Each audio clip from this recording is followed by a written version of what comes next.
Brought to you by KR Mangalam University. We provide you the platform to turn your dreams into reality. Give wings to your aspirations with KR Mangalam University.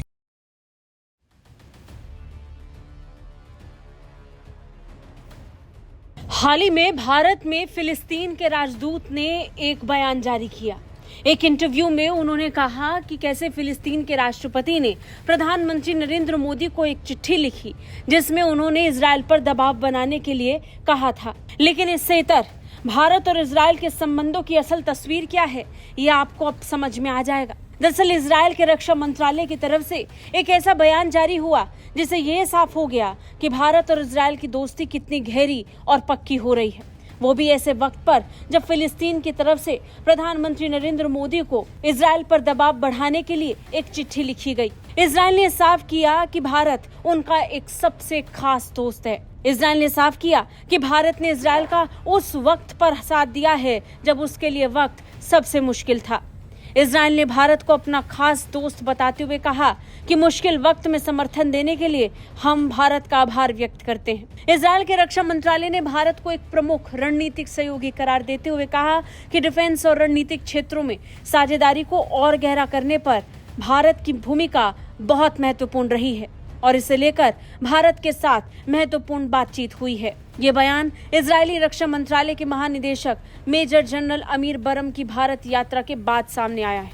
बरम ने 22 और 23 जुलाई को दिल्ली का दौरा किया था और राष्ट्रीय सुरक्षा सलाहकार अजीत डोभाल, रक्षा सचिव राजेश कुमार सिंह के साथ और कई वरिष्ठ अधिकारियों से भी मुलाकात की थी। और इसी दौरे के बाद इजरायली रक्षा मंत्रालय की तरफ से एक बयान जारी हुआ। बयान में कहा गया कि भारत और इजरायल के बीच साझेदारी कठिन समय में भी मजबूत बनी रही।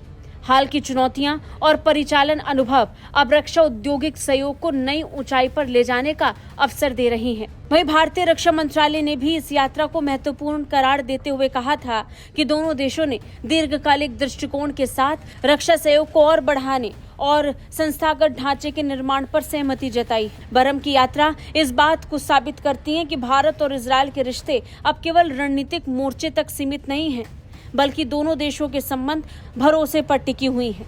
ये रिश्ता भरोसे और साझा हितों पर आधारित एक मजबूत साझेदारी का रूप ले चुका है। दिल्ली में हुई इस बैठक में भारत और इजरायल ने आने वाले दिनों में अपने संबंधों को और मजबूत करने के लिए प्रतिबद्धता को दोहराया है। भारत लगातार इजरायल के समर्थन में खड़ा रहेगा, ये कई बार साफ हो चुका है। लेकिन अब इस यात्रा के बाद और इन बयानों के जारी होने के साथ ही ये साबित हो चुका है कि ये दोस्ती इसी निरंतरता के साथ और मजबूत होने वाली है, जिसे पूरी दुनिया ऐसे ही बढ़ता देखेगी। ब्यूरो रिपोर्ट, भारत तक।